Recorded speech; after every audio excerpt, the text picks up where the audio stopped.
नमस्ते भारत। वो कहते हैं ना कि समय बहुत बलवान होता है। समय का तमाचा जब किसी पर पड़ता है तो बादशाह फकीर बन जाता है और कोई फकीर बादशाह बन जाता है। समय ही ऐसा है जो बिना समय बर्बाद किए हुए राजा को रंक और रंक को राजा बना सकता है। और ये सारी बातें चरितार्थ हो रही हैं सही मुंबई और महाराष्ट्र के बारे में, चाहे वहां की सरकार हो, राजनीतिज्ञ हो, चाहे कुछ खाकी वर्दी पहने हुए टॉप कॉप्स हो या फिर बॉलीवुड हो, करण जौहर जैसे लोग हों। ये सारे वो लोग हैं जिन्होंने एक के बाद एक बहुत सारे मासूम सामान्य लोग या हमारे सुशांत सिंह राजपूत के साथ अन्याय किए हैं। अब पहले बात करते हैं वहां की महाविनाश वसूली अगाड़ी सरकार की, जो ये तीन तिकड़ी और झोल चपाटे की सरकार वहां पर चल रही है। इनके ऊपर तो पूरी तरीके से शनि का चक्र चल रहा है। इनके बुरे दिन एकदम चालू हैं, लगातार चले जा रहे हैं। आप सब जानते हैं कि अनिल देशमुख जब से पूर्व गृह मंत्री हुए हैं तब से सीबीआई और एनआईए उनकी ग्रिलिंग कर रही है। सीबीआई ने तो 10 घंटे तक उनकी ग्रिलिंग करी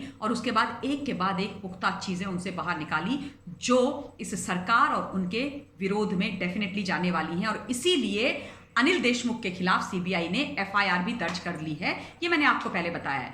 महेश शेट्टी नामक एक होटेलियर हैं, बहुत पैसे वाले व्यक्ति हैं जिनके बड़े बार वहां पर चलते हैं मुंबई के अंदर। उनके भी स्टेटमेंट रिकॉर्ड कर लिए हैं सीबीआई ने। और आश्चर्य की और सबसे बड़ी बात यह है कि उन्होंने ये बात कबूली है, सूत्रों की माने तो, कि हाँ मैंने, ये महेश शेट्टी ने बोला है कि हाँ मैंने सचिन वाजे को 1,55,00,000 रुपए दिए थे।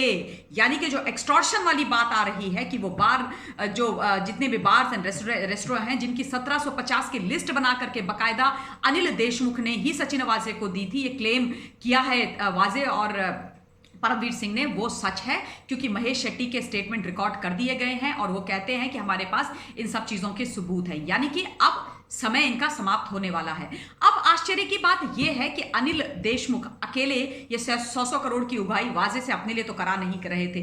परमवीर सिंह को भी इसकी जानकारी थी, इसीलिए तो जब उनकी सीपी की कुर्सी चली गई उन्होंने इस बात को हम सबके संज्ञान में लेकर के आए। लेकिन अब प्रश्न ये है कि ये उगाही किस किस के लिए हो रही थी? क्या ये उगाही सिर्फ और सिर्फ एनसीपी शरद पवार जी और उनकी गैंग के लिए हो रही थी, या कांग्रेस पार्टी के लिए भी हो रही थी, या शिवसेना के लिए भी हो रही थी, तीनों के लिए मिलकर के हो रही थी, सिर्फ एक पार्टी के लिए हो रही थी? ये बाहर निकलना बहुत ज्यादा आवश्यक है और वो समय दूर नहीं है जब ये चीजें बाहर निकलेंगी।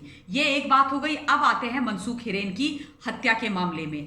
एनआईए ने वो गाड़ी अपनी गिरफ्त में ले ली है जिसमें मनसूख हिरेन की हत्या या मर्डर हुई है। ये भी पुख्ता सूत्रों के द्वारा जानकारी बाहर निकल करके आ रही है।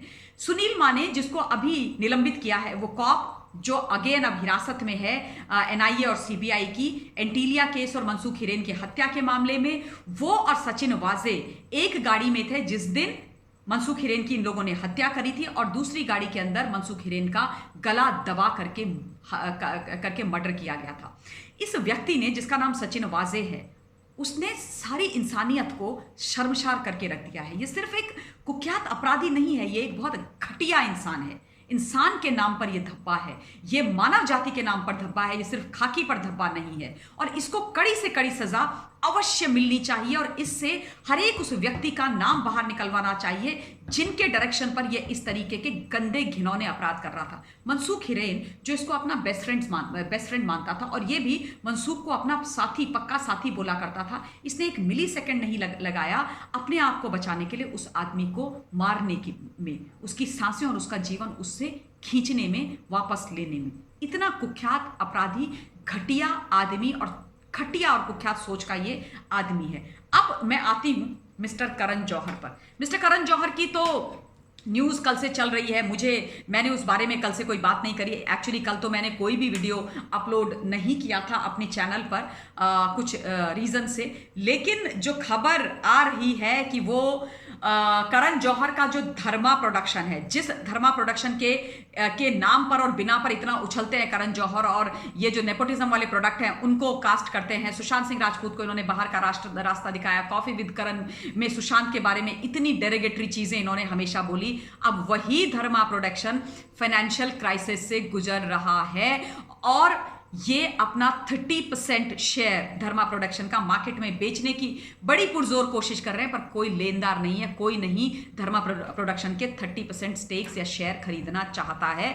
बुरी हालत हो गई है मिस्टर करण जौहर की। जो दूसरों का बुरा करते हैं उनका बुरा हो ही जाता है। चक्र है भैया, ये समय का घूमता है। जो बोओगे वो काटना पड़ेगा। जो जो जो दूसरों को दिखाओगे बुरा समय, अगर लोगों के साथ गलत करोगे अहंकार और दंभ में अपनी पार के बेसिस पर, तो वो तमाशा आपको भी कभी ना कभी पड़ेगा। अब देखिए, कहानी आप लोगों को पता चली गई होगी कि किस प्रकार से इनका फॉक्स स्टार प्रोडक्शन हाउस के साथ एक इनकी साझेदारी थी, वो टूट गई। तो एक दूसरा लाइका प्रोडक्शन हाउस है जिसके साथ इनकी बातचीत चल रही थी पार्टनरशिप की। वो इनके यहाँ कुछ पैसे इन्वेस्ट करने वाले थे और फिर ये कुछ बड़ी बड़ी मूवीज बनाने वाले थे, लेकिन अब उन्होंने भी अपने धर्मा प्रोडक्शन से हाथ खींच लिए हैं और धर्मा प्रोडक्शन इस वक्त फाइनेंशियल क्राइसिस से जूझ रहा है, ऑलमोस्ट सड़क पर है। और इसीलिए धर्मा प्रोडक्शन की कोई भी बिग और बड़ी पिक्चर अनाउंस बहुत समय से नहीं हो रही है। काफी सारे लोग अटकलें लगा रहे थे कि भाई क्यों नहीं हो रहा है, क्या हो रहा है, बड़ी कहानियां चल रही थी। और इनसे जब कोई पूछता था तो ये कोविड का हवाला दे देते थे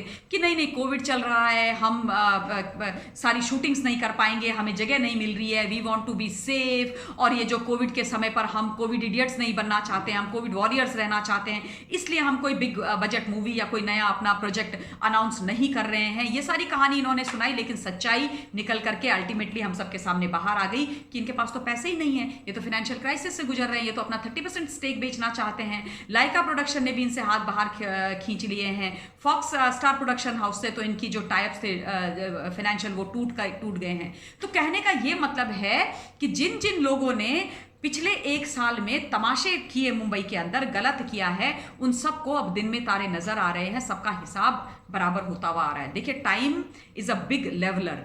समय से बड़ा चीजों को बराबर करने वाला कोई है नहीं, और इसीलिए मैंने वो समय की तमाम परिभाषाएं आपको शुरुआत में दी थी। और ये वो लोग हैं जिन्होंने एक्चुअली सुशांत के साथ गलत किया। बॉलीवुड अभी इस वक्त बड़े बुरे दौर से गुजर रहा है। तो खाली बॉलीवुड की ही बात नहीं है, बॉलीवुड को सपोर्ट करने वाली वहां की सरकार वो भी बुरे दौर से गुजर रही है। वो कॉप्स जिन्होंने सुशांत की 60 दिन तक एफआईआर नहीं करी, सुशांत के साथ, दिशा के साथ गलत किया, फेक टीआरपी के केस के नाम पर रिपब्लिक के साथ गलत किया, एंटीलिया के बाहर एक इतना बड़ा बॉम्ब धमाका करके देश विरोधी गतिविधि, आतंकी गतिविधि को अंजाम देने की कोशिश करी, मनसूख हिरेन की हत्या करी, एक्सटॉर्शन का इतना बड़ा तमाशा वहां पर चलाया। अब इन सब के जो है एक एक काले चिट्ठे खुल खुल करके बाहर आ रहे हैं। इनका जो बुरा वक्त समाप्त होने वाला है और उसके बाद महाराष्ट्र और महाराष्ट्र की जनता के अच्छे दिन जरूर आएंगे, क्योंकि ये सारे लोग अवश्य पकड़े जाएंगे। ईश्वर भी इनको इनकी करनी का फल देगा और लीगली लॉफुल तरीके से भी जिसकी जो सजा है वो तय की जाएगी और उनको उनकी सजा मिलेगी। तो ये कुछ क्विक और इंपॉर्टेंट अपडेट्स थे जो मुझे लगा कि मुझे आप सब लोगों के साथ शेयर करने चाहिए, वो मैंने किए। अब मैं अपनी वाणी को विराम देना चाहती हूँ और आप सबसे ये निवेदन करना चाहती हूँ कि अपने पॉइंट ऑफ व्यू कमेंट्स के माध्यम से मुझे बताइएगा। और यस, कोविड से बच के रहिए, अपना ध्यान रखिए, respiratory, hand hygiene, mask up होकर के बाहर जाइए, जितना हो सके लोगों की मदद कीजिए। मैं भी पूरी मदद कर रही हूँ जितनी मेरी शक्ति और सामर्थ्य के अंदर है। एंड उसके बाद कल फिर मिलते हैं। Till then take care, stay blessed, जय हिंद।